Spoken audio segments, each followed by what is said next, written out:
నమస్తే, welcome to our channel. ఇది చూడండి, ఇండియా కూటమిలోకి జగన్. ఇక్కడ బీజేపీతో పప్పులు ఉడకపోవడంతో, అదేవిధంగా ఎన్డీఏలో తెలుగుదేశం కానీ జనసేన కానీ కీలక భాగస్వామి అవడంతో జగన్మోహన్ రెడ్డి ఆటలు అక్కడ సాగవని ఇప్పుడు మెల్లగా రాహుల్ గాంధీ పంచన చేరేదానికి వ్యూహాలైతే సిద్ధం చేసుకున్నట్లు వార్తలు వస్తున్నాయి. ఇండియా కూటమిలోకి జగన్ వాయిస్ మార్చిన వైసీపీ, వాయిస్ మారిస్తే బెయిల్ క్యాన్సిల్ అవుతుంది. బెయిల్ క్యాన్సిల్ అయితే జగన్మోహన్ రెడ్డి గారు జైలుకి వెళ్తారు. జగన్మోహన్ రెడ్డి గారు జైలుకి వెళ్తే ఇంకా వైఎస్ఆర్సీపీ పార్టీ పరిస్థితి ఏందో ఒకసారి కామెంట్ లో తెలియజేయండి.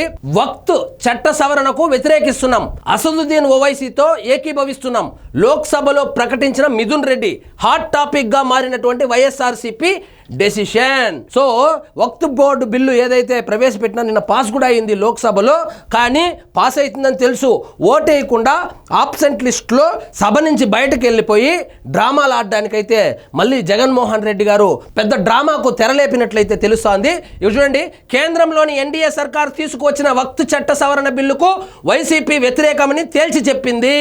ఈ మేరకు పార్లమెంటులో అధికార ఎన్డీఏ ప్రతిపాదించిన వక్త్ సవరణ చట్టానికి వ్యతిరేకమంటూ వీళ్ళు ఎట్లంటే అక్కడ చేయెత్తారు, ఇక్కడ కడపలో వచ్చిందనే స్ట్రైక్ చేస్తారు. అప్పుడు చూసాం కదా సిఏఏ ఎన్ఆర్సీ, అప్పుడు అక్కడేమో చేయలేపొచ్చి అదే వైఎస్ఆర్సీపీ ముస్లిం నాయకుల చేత దానికి వ్యతిరేకంగా కడపలో ఒక కార్యక్రమం నిర్వహించి మేము సిఏఏకి ఎన్ఆర్సీకి మేము వ్యతిరేకం అని చెప్పి చెప్పించినటువంటి చరిత్ర ఉన్న నాయకుడు ఎవరైనా ఉన్నారంటే అది మన జగన్మోహన్ రెడ్డి. కేసులకు భయపడి చేయెత్తాడు, ఇక్కడ వచ్చిందని లేదు తూచు మేమేం చేయలేదు అంటే పార్లమెంటు లైవ్ సెషన్స్ ఎవరు ఆంధ్రప్రదేశ్ లో చూడరు అనేటువంటి ధీమా అన్నమాట ఈయనకి. ఇక్కడ చూడండి, ఎన్డీఏ ప్రతిపాదించినటువంటి వక్త్ సవరణ చట్టానికి వ్యతిరేకమంటూ ఆ పార్టీ ప్రకటించింది. ఈ నిర్ణయాన్ని లోక్సభలో పార్టీ నేత పెద్దిరెడ్డి మిథున్ రెడ్డి ప్రకటించారు. ఎన్డీఏ సర్కారు ప్రతిపాదిస్తున్న వక్త్ సవరణ చట్టానికి తాము వ్యతిరేకమని మిథున్ విస్పష్ట ప్రకటన చేశారు. స్పష్టంగా ఏది చెప్పరు, రెండు నాలుకల ధోరణి. మీరు చెప్పినా, మీరు ఆ బిల్లును వ్యతిరేకించినా, అనుకూలమని చెప్పినా కూడా ఆ బిల్లు అయితే పాస్ అయితే అవుతుంది. కానీ ఇక్కడ చూడండి, విస్పష్ట ప్రకటన అయితే చేశారంట. జగన్మోహన్ రెడ్డి ఎక్కడ మైక్ ముందుకు వచ్చి నేను వక్త్ బోర్డు బిల్లును వ్యతిరేకిస్తున్నాను అని చెప్పి ఎన్డీఏకి వ్యతిరేకంగా ఎప్పుడూ మాట్లాడు, ఎందుకంటే కేసుల భయం కాబట్టి. కానీ నాయకుల దగ్గర అయితే మాట్లాడిస్తూ ఉంటారు. ఇక్కడ చూడండి, అసదుద్దీన్ ఓవైసీతో ఏకీభవిస్తున్నాం అంటే ఎప్పుడు హిందువులను చులకన చేసేటట్లు, ఎప్పుడు హిందువుల మనోభావాలతో ఆటలాడుకునేటువంటి అసదుద్దీన్ ఓవైసీ ఎవరైతే ఉన్నారో, హిందువులకు వ్యతిరేకంగా మాట్లాడి హిందూ వ్యతిరేక పార్టీ అయినటువంటి అసదుద్దీన్ ఓవైసీ మాటలతో ఏకీభవిస్తున్నారంట. ఈయనకు ముస్లిం ఓట్లు వస్తే చాలు, హిందువులు ఏడవైనా పర్వాలేదు, హిందువుల ఓట్లే వద్దైనట్టు నిన్నో మొన్నో క్రిస్టియన్ ఓట్లు వేస్తేనే చాలు మా వాడు ముఖ్యమంత్రి అవుతాడని వాళ్ళ సొంత మేనత్తే చెప్పింది. సో హిందువుల మనోభావాలను మరొకసారి గాయపరిచేలాగా అసదుద్దీన్ ఓవైసీతో చేతులు కలుపుతున్నాడు. చూద్దాం మరి ఏం జరుగుతుందో. ఇక్కడ చూడండి, వాస్తవానికి అధికారంలో ఉన్నంత కాలం కేంద్రంలో ఎన్డీఏ సర్కార్ ఏ నిర్ణయం తీసుకున్నా బీజేపీతో ఎంత మాత్రం మిత్రత్వం లేని పార్టీ అయినా వైసీపీ అనుకూలంగానే సాగింది.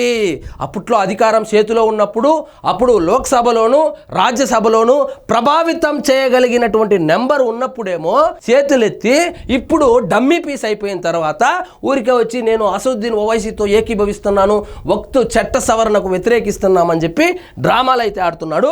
అప్పట్లో అయితే గన సిఏఏ కావచ్చు, ఎన్ఆర్సీ కావచ్చు, రైతులకు సంబంధించినటువంటి ఏ చట్టం తెచ్చినా కూడా జగన్మోహన్ రెడ్డి అప్పట్లో తన ఎంపీల దగ్గర దానికి మద్దతు ఇస్తూనే వచ్చాడు. ఇప్పుడు అధికారం పోయింది కాబట్టి ఎన్డీఏ అతన్ని అసలు పట్టించుకోవడమే లేదు కాబట్టి, ఎలాగో బిల్లు పాస్ అవుతుందని తెలుసు కాబట్టి ఇప్పుడు డ్రామాలు అయితే వేస్తున్నాడు.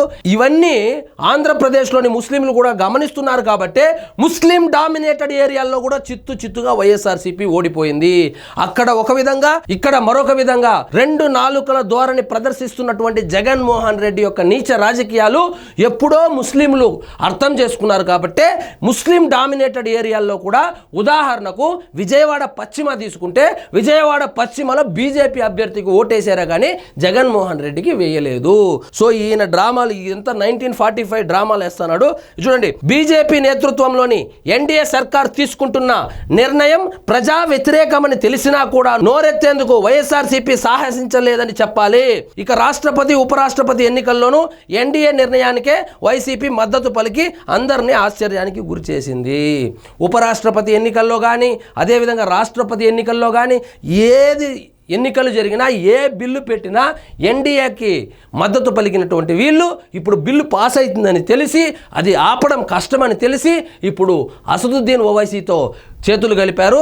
అదేవిధంగా ఇండియా కూటమిలోకి వెళ్ళే అవకాశాలు కనబడతా ఉన్నాయని కూడా రాజకీయ విశ్లేషకులు అభిప్రాయపడుతున్నారు. అందుకనే షర్మిల ఎటువంటి రాజకీయ కార్యక్రమాలు ఇక్కడ చేయడం లేదని వచ్చే ఎన్నికల్లో 2029లో కాంగ్రెస్తో పొత్తు పెట్టుకొని ఇండియా కూటమికి దగ్గరయ్యే ఎత్తులు పై ఎత్తులు కూడా జగన్మోహన్ రెడ్డి గారు వేస్తున్నట్లు నాకైతే అనిపిస్తుంది. చూద్దాం మరి. కాంగ్రెస్ పార్టీతో పొత్తు పెట్టుకున్నా పెట్టుకోకపోయినా వచ్చే లాభం కన్నా నష్టమే ఎక్కువ ఉంటుంది. కాంగ్రెస్ పార్టీని ఎప్పుడో ఆంధ్రప్రదేశ్లో భూస్థాపితం చేసేశారు. మరి ఈయనకున్నటువంటి కేసుల నేతృత్వంలో ఎవరో ఒకరు సపోర్ట్ కావాలి కాబట్టి ఇప్పుడు ఈ డ్రామాకైతే తెర తీసినట్లు నాకైతే అనిపిస్తా ఉంది. ఇదండి ఈరోజు మన టాపిక్. మీకు ఈ వీడియో నచ్చినట్లయితే లైక్ చేయండి, షేర్ చేయండి, ఛానల్ మాత్రం సబ్స్క్రైబ్ చేసుకోవడం మర్చిపోవద్దు.